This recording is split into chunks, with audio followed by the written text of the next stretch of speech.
नमस्कार, आप देख रहे हैं आवाज इंडिया, देश की भरोसेमंद आवाज। मैं हूं पिंकी। खबरों का सिलसिला शुरू करने से पहले आइए नजर डाल लेते हैं आज की हेडलाइंस पर। एनडीए संसदीय दल की बैठक में बोले पीएम, देश रिफॉर्म एक्सप्रेस फेज में बंगाल चुनाव अगला बड़ा लक्ष्य। ममता बनर्जी ने पीएम मोदी पर साधा निशाना, कहा बंकिम चंद्र को बंकिम दा कहने पर माफी मांगे। अखिलेश यादव ने सदन में एसआईआर का मुद्दा उठाया, कहा रामपुर उपचुनाव में वोट की डकैती हुई। फडणवीस की सख्त चेतावनी, कहा सदन में लाड़की बहन योजना का गलत संदर्भ न दे वरना कार्रवाई होगी। और अमेरिकी दबाव के बीच जेलेंस्की का दो टूक, रूस को 1 इंच भी जमीन नहीं देंगे। प्रधानमंत्री नरेंद्र मोदी की अध्यक्षता में आज एनडीए संसदीय दल की बैठक हुई, जिसमें पीएम ने देश को तेजी से आगे बढ़ती रिफॉर्म एक्सप्रेस बताकर सुधारों की गति और स्पष्ट इरादों पर जोर दिया। उन्होंने कहा कि सरकार के सभी सुधार नागरिक केंद्रित है और इनका उद्देश्य लोगों की रोजमर्रा की परेशानियों को खत्म करना है। उन्होंने सांसदों से कहा है कि वे जनता से जुड़े और उनके असली मुद्दे साझा करें ताकि सुधारों का लाभ हर घर पहुंचे। उन्होंने गैर जरूरी कागजात, 30 से 40 पेज के फॉर्म्स और बार बार डेटा जमा करने की प्रक्रिया खत्म करने की भी बात कही। पीएम मोदी ने कहा ईज ऑफ लाइफ और ईज ऑफ डूइंग बिजनेस सरकार की शीर्ष प्राथमिकताएं हैं और इनको मजबूत करने के लिए सांसदों की सक्रिय भूमिका आवश्यक है। नागरिकों के दरवाजे पर सेवाएं पहुंचाना सरकार का लक्ष्य है। बैठक में पीएम मोदी ने सांसदों को अपने क्षेत्रों में सक्रिय रहने, जनता से लगातार संपर्क बनाए रखने और आगामी बजट पर फीडबैक देने का टास्क सौंपा। उन्होंने बिहार की जीत को एनडीए की बड़ी उपलब्धि बताते हुए कहा है कि अब पश्चिम बंगाल चुनाव अगला बड़ा लक्ष्य है। पीएम ने सांसदों से स्थानीय कार्यक्रमों में बढ़ चढ़कर हिस्सा लेने की भी अपील की। पश्चिम बंगाल की मुख्यमंत्री ममता बनर्जी ने प्रधानमंत्री नरेंद्र मोदी से बंकिम चंद्र चट्टोपाध्याय का संदर्भ देते हुए बंकिम दा कहने पर माफी की मांग की है। कूच बिहार की रैली में उन्होंने आरोप लगाया है कि प्रधानमंत्री ने बंगाल की सांस्कृतिक विरासत का अपमान किया है। प्रधानमंत्री ने उस महान साहित्यकार को संबोधित करते हुए वो सम्मान नहीं दिया जिसके वे हकदार थे। सीएम ने कहा है कि जब देश को आजादी मिली तब प्रधानमंत्री का जन्म भी नहीं हुआ था, इसीलिए उन्हें बंगाल की संस्कृति पर टिप्पणी से पहले सावधान रहना चाहिए। बनर्जी ने कहा है कि प्रधानमंत्री को राष्ट्र से इसके लिए माफी मांगनी चाहिए। आपको बता दें कि ये विवाद तब शुरू हुआ जब लोकसभा में वंदे मातरम के 150 वर्ष पूर्ण होने पर हुई चर्चा के दौरान प्रधानमंत्री ने बंकिम चंद्र को बंकिम दा कहकर संबोधित किया। टीएमसी सांसद सौगत राय ने तुरंत आपत्ति जताते हुए कहा है कि उन्हें बंकिम बाबू कहना चाहिए, जिसके बाद प्रधानमंत्री ने उनका आग्रह स्वीकार किया। ममता बनर्जी ने इसे बड़ा मुद्दा बनाते हुए भाजपा पर बंगाल की संस्कृति और भाषा को नष्ट करने की कोशिश का आरोप लगाया है। वहीं उन्होंने दावा किया है कि एसआईआर प्रक्रिया पूरी होते ही अंतिम मतदाता सूची जारी कर राज्य में विधानसभा चुनाव जल्द घोषित किए जा सकते हैं। उन्होंने चेतावनी दी है कि भाजपा की सत्ता में आने से बंगाल की विरासत खतरे में पड़ जाएगी। समाजवादी पार्टी के राष्ट्रीय अध्यक्ष और कन्नौज सांसद अखिलेश यादव ने सदन में एसआईआर पर चर्चा के बीच रामपुर उपचुनाव का मुद्दा उठाया। उन्होंने कहा कि मतदान के दिन पुलिस और प्रशासन ये सुनिश्चित करने में लगे थे कि कोई वोटर घर से बाहर न निकले। पहली बार बीजेपी ने वहां से चुनाव जीत हासिल किया था और इसकी सूचना चुनाव आयोग को दी गई थी।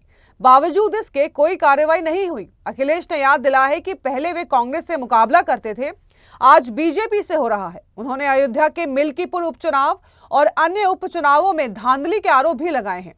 सपा प्रमुख ने 2024 के लोकसभा चुनाव में फर्रुखाबाद सीट का उदाहरण देते हुए कहा है कि रिजल्ट बदलने के लिए लाठीचार्ज और बिजली बाधित की गई है।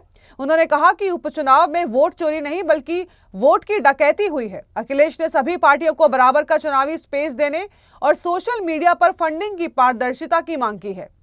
बिहार चुनाव का जिक्र करते हुए उन्होंने कहा है कि महिलाओं के अकाउंट में दिए जाने वाले पैसे सही ढंग से नहीं दिए जा रहे हैं। उनका आरोप था कि बीजेपी चुनाव में करोड़ों रुपए खर्च कर रही है। महाराष्ट्र के मुख्यमंत्री देवेंद्र फडणवीस ने विधानसभा में विधायकों को कड़ी चेतावनी देते हुए कहा है कि प्रश्नकाल के दौरान असंबद्ध मुद्दों पर मुख्यमंत्री माझी लाड़की बहन योजना बार बार उसका जिक्र ना करें। उन्होंने स्पष्ट किया है कि ये गंभीर योजना है और इसे राजनीतिक संदर्भ में उपयोग करना स्वीकार्य नहीं है। यदि यह प्रवृत्ति जारी रही तो कार्रवाई की जाएगी और घर बैठना पड़ेगा। चेतावनी के बाद कुछ देर बाद के लिए सदन में सन्नाटा छा गया।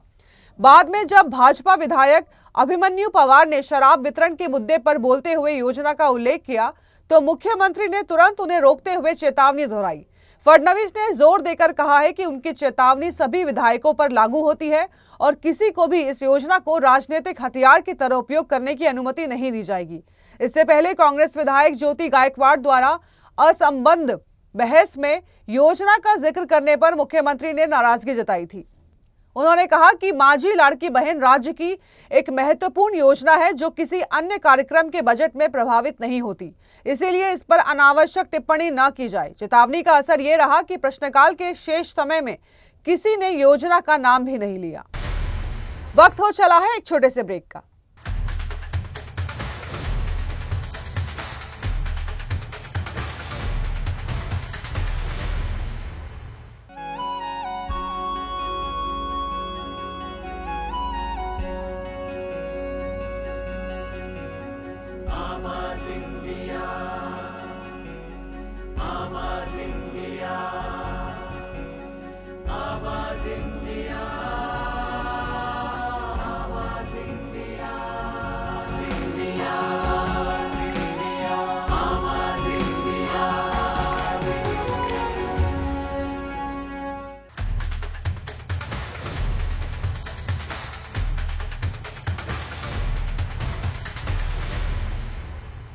ब्रेक के बाद आप सभी का स्वागत है। बढ़ते हैं अगली खबरों की ओर।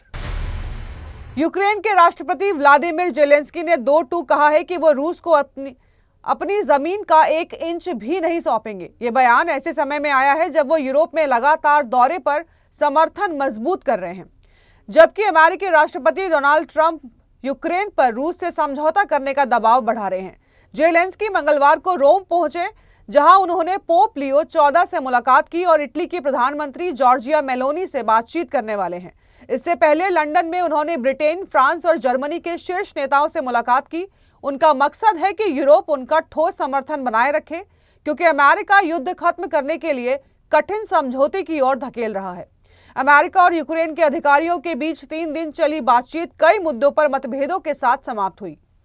मुख्य विवाद अमेरिकी प्रस्ताव को लेकर है, जिसमें डोनबास क्षेत्र का हिस्सा रूस को देने का सुझाव शामिल है, जिसका यूक्रेन और उसके यूरोपीय सहयोगी सख्त विरोध कर रहे हैं। ट्रंप ने कहा है कि जेलेंस्की ने प्रस्ताव ध्यान से नहीं पढ़ा है, जबकि वो लंबे समय से युद्ध को अमेरिकी टैक्स का नुकसान बता रहे हैं। जेलेंस्की ने साफ कहा है कि हम कुछ भी देना नहीं चाहते, न कानूनन और न ही नैतिक रूप से हमारी जमीन सौंपने का अधिकार है।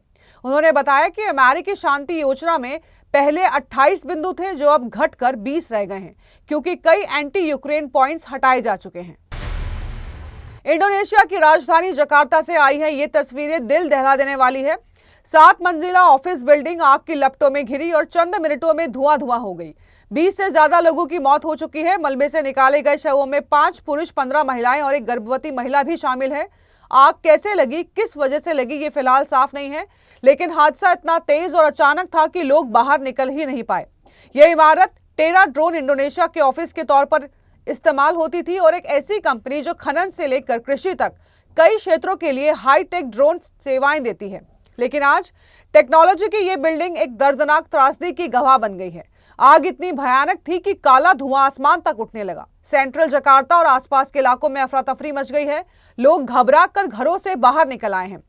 दमकल की कई गाड़ियां मौके पर पहुंची। घंटों की मशक्कत के बाद आग पर काबू तो पा लिया गया, लेकिन उससे पहले कई जिंदगियां खाक हो चुकी थी। और हादसा यही नहीं रुका। ये घटना पिछले महीने हांगकांग के ताइपो जिले में लगी भीषण आग के बाद सामने आई है, जहां करीब 160 लोगों की मौत हुई थी। अब जकार्ता की ये आग एशिया में बढ़ती फायर सेफ्टी की चिंताओं को फिर सामने ला खड़ा करती है। एक बार फिर सवाल उठ रहा है कि क्या ऊंची इमारतें, टेक्नोलॉजी और मॉडर्न ऑफिसेज आग जैसी आपदाओं के लिए सच में तैयार नहीं है। सभी की निगाहें अब इंडोनेशियाई प्रशासन की जांच पर है, क्योंकि इस हादसे की परतें पूरे देश को झकझोर चुकी हैं। अनिल अंबानी के बेटे जय अनमोल अंबानी पर सीबीआई का शिकंजा कस चुका है। 228 करोड़ के कथित फ्रॉड में अब जांच एजेंसी ने बाकायदा केस दर्ज कर लिया है और आरोपी की सुई सीधे फंड डाइवर्जन, अकाउंट मैनिपुलेशन और बैंक को भारी नुकसान पहुंचाने की ओर इशारा कर रही है। मामला शुरू होता है यूनियन बैंक ऑफ इंडिया की उस शिकायत से, जिसमें कहा गया है कि रिलायंस होम फाइनेंस लिमिटेड यानी कि RHFL ने 450 करोड़ की क्रेडिट सुविधा ली, लेकिन ना तो फाइनेंशियल डिसिप्लिन दिखा, न समय पर भुगतान और आखिरकार 30 सितंबर 2019 को खाता NPA हो गया। यही नहीं, बैंक ने जब फॉरेंसिक ऑडिट कराया तो तस्वीर और भी चौंकाने वाली निकली। ऑडिटर्स ने पाया कि उधार का पैसा मूल बिजनेस के बजाय कहीं और खर्च हुआ है। फंड का डाइवर्जन किया गया और कंपनी के पूर्व प्रोमोटर्स डायरेक्टर्स ने अकाउंट्स में हेरफेर कर बैंक फंड का गलत अप्रोप्रिएशन किया है। बैंक का आरोप है कि इसी गड़बड़ी की वजह से उसे 228 करोड़ का नुकसान हुआ। अब सीबीआई पूरे मामले की तह तक जाने में जुटी है। कैसे हुआ फंड का इस्तेमाल, कहां गया पैसा और किसने किस स्तर पर दी मंजूरी, सबकी परतें खुलने वाली है। देश के बड़े इंडस्ट्रियल परिवार से जुड़ा यह मामला वित्तीय जगत में भूकंप ला चुका है। अब नजर सीबीआई की अगली कार्रवाई पर और इस हाई प्रोफाइल फ्रॉड केस की आने वाली कड़ियों पर। वक्त हो चला है एक छोटे से ब्रेक का।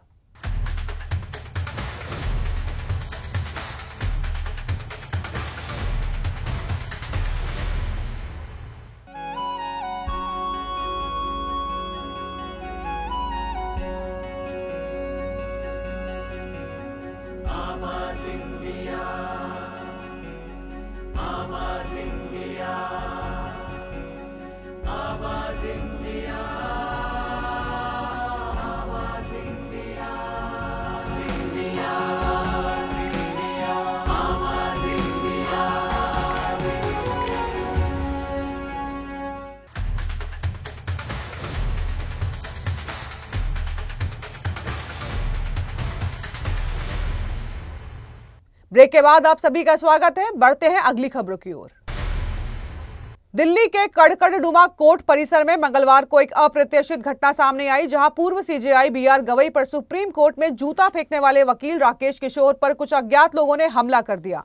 मारपीट का वीडियो सोशल मीडिया पर तेजी से वायरल हो रहा है, जिसमें किशोर खुद को बचाते हुए हमलावरों से पूछते नजर आते हैं कि तू कौन है, मुझे क्यों मार रहा है।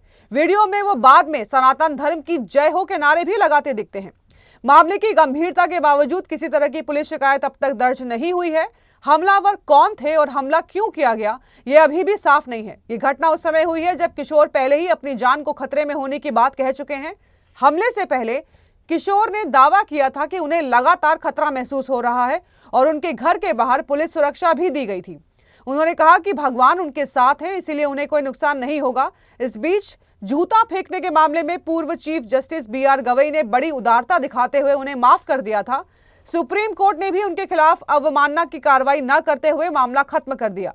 हालांकि अदालत ने ऐसे कृत्यों के महिमा मंडन और भविष्य में रोक लगाने के लिए दिशा निर्देश बनाने पर विचार जारी करने की बात कही थी। आज के हमले से फिर से कई सवाल खड़े हो गए हैं, लेकिन अब तक कोई आधिकारिक बयान सामने नहीं आया है। बॉलीवुड की सबसे खूबसूरत और परिपक्व जोड़ियों में से एक शबाना आजमी और जावेद अख्तर ने अपनी 41वीं शादी की सालगिरह को बेहद खास अंदाज में सेलिब्रेट किया।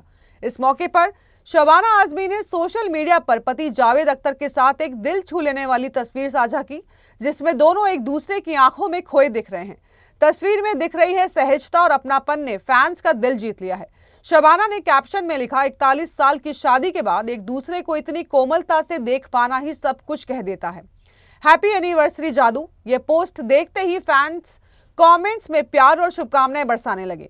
सोशल मीडिया पर कपल की ये फोटो तेजी से वायरल हो रही है। फैंस के साथ साथ कई बॉलीवुड सितारों ने भी इस खूबसूरत जोड़े को ढेर सारी शुभकामनाएं दी। विद्या बालन, अनिल कपूर, उर्मिला मातोंडकर, दिया मिर्जा, सोनी राजदान, संध्या मृदुल, अभय देओल और मियांग चांग समेत कई सेलेब्स ने कमेंट कर कपल पर अपना प्यार जताया। 3 लाल दिलों वाली इमोजी से लेकर हार्दिक बधाइयों तक कमेंट सेक्शन प्यार से भर गया। 41 साल की इस मजबूत और खूबसूरत साझेदारी ने एक बार फिर साबित कर दिया है कि बॉलीवुड में सच्चा प्यार न सिर्फ होता है बल्कि खूबसूरती से निभाया भी जाता है। भारतीय महिला क्रिकेट टीम की उपकप्तान स्मृति मंदाना ने एक बार फिर साबित कर दिया है कि उनके लिए क्रिकेट की ही सबसे पहले और सबसे ज्यादा जरूरी है। निजी जिंदगी में बड़ा फैसला लेने से सिर्फ एक दिन बाद मंदाना नेट्स पर पैड बांधकर बल्लेबाजी करती नजर आई, जहां उनकी लगन और फोकस साफ झलका। उनके भाई ने सोशल मीडिया पर नेट से उनकी तस्वीर साझा की, जिस पर दिल का इमोजी लगाते हुए उनका हौसला बढ़ाया। ये तस्वीर देखते ही सोशल मीडिया पर फैंस ने उनकी प्रतिबद्धता और मानसिक मजबूती की जमकर सराहना की। श्रीलंका के खिलाफ 21 से 30 दिसंबर तक होने वाली 5 मैचों की टी20 सीरीज मंधाना के लिए बेहद अहम मानी जा रही है। यह सीरीज अगले साल होने वाले टी20 वर्ल्ड कप की तैयारी का बड़ा मंच होगी। इस बीच मंधाना और संगीतकार पलाश मुच्छल की शादी रद्द होने की खबर ने रविवार को उनके प्रशंसकों को चौंका दिया। दोनों ने सोशल मीडिया पर एक साथ अपनी चुप्पी तोड़ते हुए पुष्टि की कि उनकी शादी अब नहीं होगी, जबकि सांगली में 23 नवंबर को होने वाली शादी की रस्में शुरू भी हो चुकी थी। मंधाना ने लिखा है कि उनका असली उद्देश्य हमेशा भारत का सर्वोच्च स्तर पर प्रतिनिधित्व करना है और वही आगे भी उनकी प्राथमिकता रहेगी। उन्होंने भरोसा जताया है कि वो लंबे समय तक देश के लिए खेलती रहेंगी और ट्रॉफियां जीतने की कोशिश करती रहेंगी। निजी उथल-पुथल के बीच जिस तरह वो तुरंत मैदान पर लौटी, उसने उनके पेशेवर रवैये को और मजबूत कर दिया है। तो देश और दुनिया की बड़ी खबरों में फिलहाल के लिए इतना ही। जुड़े रहिए आवाज इंडिया के साथ, जल्द होगी मुलाकात। तब तक के लिए नमस्कार।